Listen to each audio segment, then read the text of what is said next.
Nous, la conscience unifiée dans l'éther, allons toujours garder un espace psychique entre vous et nous. Pourquoi? Qui est le nous? Nous sommes une conscience qui englobe la totalité de la réalité. Au sein de cette conscience est unifiée la réalité de chacun de vous. Le nous représente les êtres éthérisés dans la conscience réelle. Nous allons utiliser cet espace ou ce trait d'union entre vous et nous pour mettre certaines personnes en relation avec la régence planétaire ainsi qu'avec d'autres formes de vie qui œuvrent dans l'évolution de la conscience. Cela est valable même pour un être éthérisé dans cette réalité alternative qui est de facto connecté avec nous et qui ne pourra descendre l'entièreté de cette réalité dans votre monde, car l'homme est en mutation dans son mental et ne peut absorber qu'une infime partie de nous au péril de devenir déséquilibré dans son mental. Cette relation avec le nous ou X autre, comme disait Bernard de Montréal dans ses conférences publiques ou privées, est dans la communication avec l'éther. Régulièrement, il m'arrive d'apercevoir une fenêtre temporelle qui s'ouvre au-dessus de ma tête, à droite. Dans cette fenêtre, je vois le nous dans une conscience unifiée, lors d'un échange vibratoire ou en consultation, ou encore dans un mini-groupe de discussion.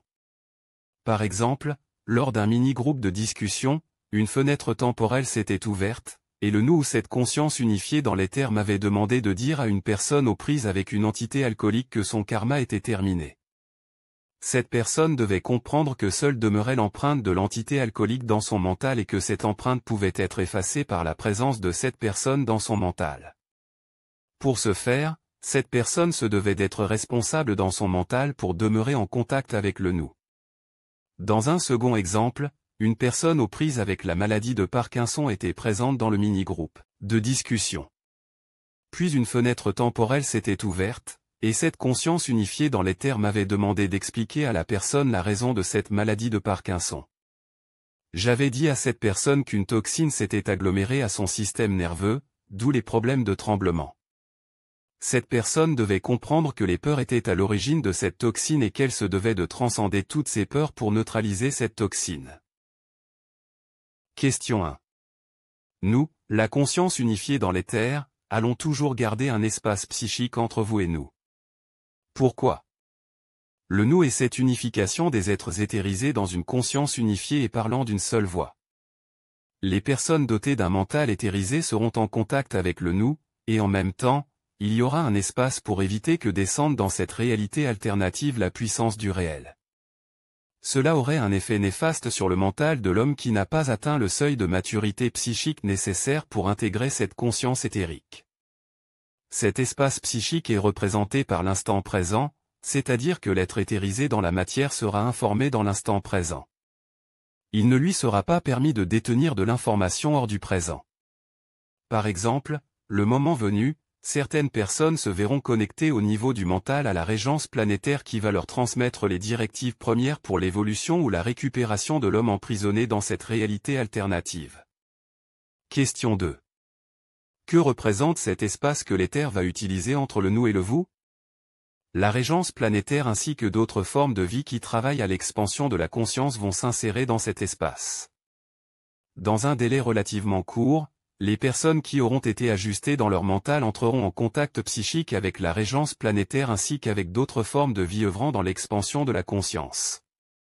Cet espace entre le nous et le vous est une sorte de palier de décompression qui va permettre aux personnes éthérisées dans cette réalité alternative de se connecter avec la régence planétaire et également avec d'autres formes de vie qui dépassent l'entendement. Question 3. Faut-il être mandaté pour accéder à ce trait d'union éthérique? Oui. Certaines personnes qui sont en processus d'ajustement dans leur mental le savent déjà, dans le sens qu'elles ont un ressenti profond de ce qui vient. Ce trait d'union éthérique est une dimension qui découle de l'éther et va permettre aux personnes éthérisées de se joindre à d'autres formes de vie qui travaillent à l'évolution de la conscience. Il faut savoir que les personnes mandatées auront accès à ce trait d'union ou à cet espace temporel pour prendre note des directives premières qu'elles devront matérialiser dans cette réalité alternative. Ces personnes ne seront pas soumises à une hiérarchie, car cela n'existe pas dans l'éther de la conscience. Au contraire, les personnes seront autonomes et unifiées entre elles pour accomplir la tâche faisant partie de leur mandat éthérique. Question 4. L'être éthérisé aura-t-il pour mission d'ouvrir cet espace dans la matière? En fait, Ce sont ces formes de vie interdimensionnelles qui entreront en contact avec les personnes ayant un mental éthérisé. Par exemple, lorsque j'anime un mini-groupe de discussion, il arrive fréquemment qu'une fenêtre temporelle s'ouvre et me permette de voir ces formes de vie éthérisées qui veulent passer un message à une personne dans le mini-groupe de discussion. Autrement dit, mon ego ne décide rien et n'ouvre pas de son plein gré une fenêtre temporelle. Il faut prendre en compte que c'est la vibration éthérique qui habite mon ego qui gère cette ouverture de fenêtre temporelle. Je suis conscient que pour certaines personnes, cela peut sembler être de la science-fiction, mais qu'elles se détrompent, l'invisible est bien présent, et ces formes de vie éthérique entreront en contact avec les personnes mandatées. Question 5. Comment sera soutenue cette fenêtre temporelle? Cette fenêtre temporelle n'est pas sous le contrôle de l'ego éthérisé dans son mental, c'est cette conscience unifiée sur le plan de l'éther qui se chargera de créer une fenêtre temporelle pour les besoins immédiats. Il faut savoir que la vibration éthérique qui habite la personne mandatée est en quelque sorte liée à cette conscience unifiée dont font partie Bernard de Montréal, Marc de La Salle ainsi que d'autres consciences qui forment cette unification dans l'éther de la conscience. Pour faire simple, cette fenêtre temporelle est soutenue par la vibration éthérique qui habite l'ego et le relie à la conscience unifiée sur le plan de l'éther. Cette fenêtre temporelle revient à déchirer le voile de cette réalité alternative pour entrevoir la réalité derrière, cela revient à passer de l'autre côté du miroir de façon consciente. Question 6. Qui est le vous dont vous parlez dans le titre? Le vous fait référence aux personnes qui seront des vecteurs éthériques dans cette réalité alternative. Autrement dit, les personnes qui seront vectorisées dans leur mental représentent le vous, et le nous représente la conscience unifiée dans l'éther. Lorsque j'ai eu cette communication depuis l'éther du mental, cette conscience unifiée qui représente les formes de vie éthérique a parlé d'une seule voix dans ma tête en disant « Nous qui nous adressons à vous les êtres éthérisés dans cette réalité alternative ». Cette conscience unifiée depuis l'éther annonce également une augmentation sévère du taux vibratoire qui va percuter le mental de certaines personnes, les forçant ainsi à intégrer un nouveau statut vibratoire dans leur mental. Ces intégrations majeures vont créer des inconforts sérieux au niveau du corps physique chez certaines personnes.